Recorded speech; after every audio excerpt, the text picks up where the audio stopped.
Kalau kita ngomong soal keluarga Targaryen, pasti nggak bakal jauh dari drama yang levelnya udah beda planet.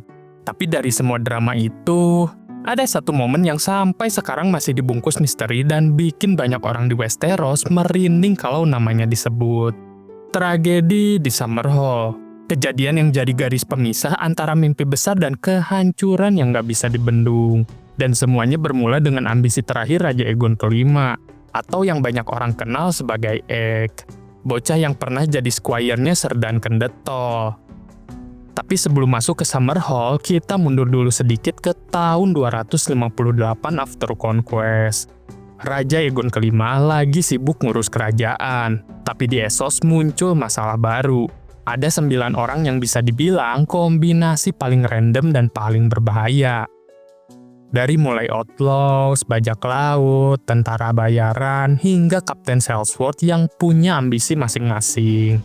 Mereka semua ngumpul di Disputed Lands, di bawah pohon yang namanya keren, yaitu Tree of Crowns. Mereka bikin sumpah, saling dukung, saling bantu, dan intinya mau ngukir kerajaan buat masing-masing anggota. Di antara 9 orang gila itu ada Meleys the Monstrous, si Blackfyre terakhir yang juga pegang kendali The Golden Company. Dan kerajaan yang dijanjikan buat Meleys bukan main-main, yaitu 7 kerajaan Westeros. Waktu berita ini sampai di telinga Prince Duncan, dia cuma nyeletuk kalau sekarang mah mahkota dijual 9 koin. Dari situlah nama mereka berubah jadi Nine Penny Kings. Awalnya banyak yang mikir kalau kota-kota besar di Essos bakal turun tangan dan melenyapkan para orang gila itu sebelum sempat bikin onar. Tapi tetap aja Westeros mulai bersiap, walau santai juga karena rasanya ancamannya belum dekat. Raja Aegon sendiri tetap fokus pada hal-hal yang sudah bertahun-tahun dia pikirin. Bukan perang, tapi sesuatu yang lebih besar, yaitu adalah naga. Semakin tua Aegon, jadi makin kekeh dengan satu mimpi. Balikin naga ke atas langit Westeros. Dia bukan raja pertama yang ngotot kayak gitu. Banyak pendahulunya yang juga sudah coba. Ada yang bawa septen buat doa di atas telur, ada yang manggil penyihir buat ngerapal mantra, ada juga yang nyuruh Maester baca kitab kuno sampai matanya merah semua. Tapi semua nggak ada hasil. Meski begitu, Aegon makin yakin kalau cuma dengan naga dia bisa dapat kekuatan buat nundukin para lord yang keras kepala. Dia mau bikin perubahan besar dan dia pikir kekuatan naga adalah kuncinya. Di akhir masa pemerintahannya, dia tenggelam dalam pencarian rahasia pembiakan naga di zaman Valyria. Dia bahkan nyuruh orang pergi hingga ke Asai, demi cari teks kuno atau sisa ilmu yang mungkin bisa bantu ngeretakin telur naga terakhir. Dan dari sini kita masuk ke tahun 259 After Conquest. Tahun yang awalnya membawa kebahagiaan besar. Tahun yang juga jadi awal dari tragedi yang sampai sekarang nggak pernah jelas ceritanya. Raja Aegon kelima memanggil banyak orang terdekatnya ke Summerhall. Itu merupakan kastil favoritnya. Mereka mau merayakan sesuatu yang sangat penting. Kelahiran cicit pertamanya. Anak dari Pangeran Aerys dan Rhaella, yang saat itu sedang menunggu kelahiran putra pertama mereka. Dan anak itu adalah Prince Rhaegar Targaryen. Dan Raja Aegon kelima pengen semua keluarganya ngumpul. Suasana harusnya hangat, penuh harapan, dan penuh cinta. Tapi di balik acara itu, Aegon juga menyimpan tujuan lain. Tujuan yang udah dia kejar selama bertahun-tahun. Dan itu adalah meneteskan telur naga. Dan diharapkan bisa mengembalikan naga. Dan sayangnya kebahagiaan itu berubah jadi tragedi dalam satu malam. Dan tragedi itu menghancurkan lebih banyak dari yang bisa dibayangkan. Hal paling mengerikan tentang Summerhall bukan cuma apa yang terjadi di sana, tapi kenyataan bahwa hampir nggak ada yang selamat untuk menceritakannya. Mereka yang bertahan pun memilih bungkam, seakan malam itu terlalu gelap untuk diucapkan, terlalu mematahkan hati untuk diingat. Kita cuma punya secuil catatan dari Archmaester Gildan yang hampir nggak bisa dibaca karena tinta yang tumpah. Tapi potongan itu udah cukup bikin bulu kuduk berdiri. Cukup dari potongan itu aja, kita bisa ngebayangin kalau percobaan mereka melibatkan 7 telur naga. Mereka panggil Pyromancer.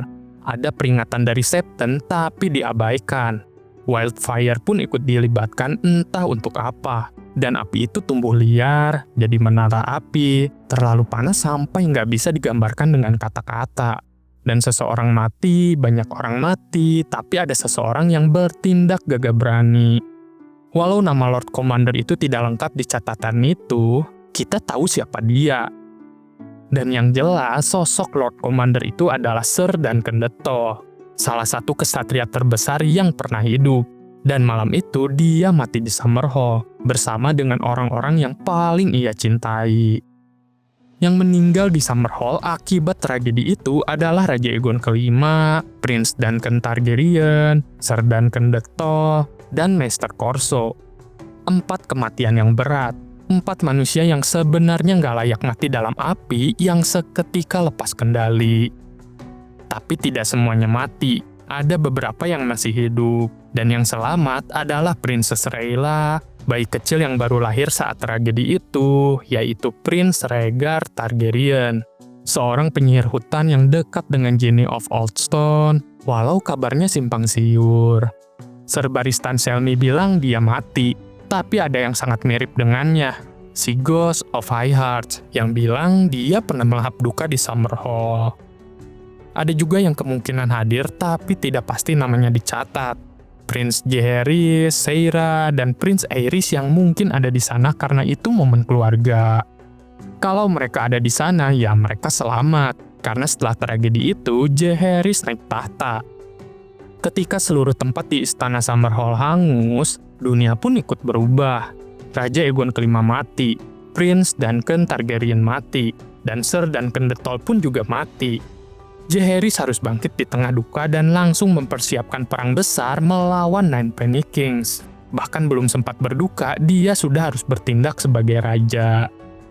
Sir Gerald Hightower diangkat jadi Lord Commander baru menggantikan Dang yang gugur di tragedi Summerhall. Sementara jauh di masa depan, Prince Rhaegar yang lahir di tengah kobaran api itu sering kembali ke Summerhall. Dia jalan sendirian ke reruntuhan itu, tidur di bawah bintang, main harpa dan bikin lagu yang isinya penuh kesedihan, penuh twilight, penuh air mata, penuh bayang-bayang kematian raja. Bayi itu membawa beban tragedi dari hari pertama hidupnya. Dan tragedi Summerhall terus bergetar sampai zaman Daenerys Targaryen.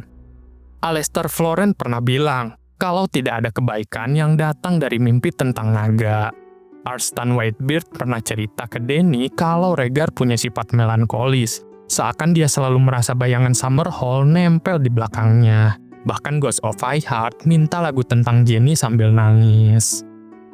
Maester Aemon pernah ngerasa kalau Rhaegar mungkin pangeran yang dijanjikan karena dia lahir di tengah asap dan air mata.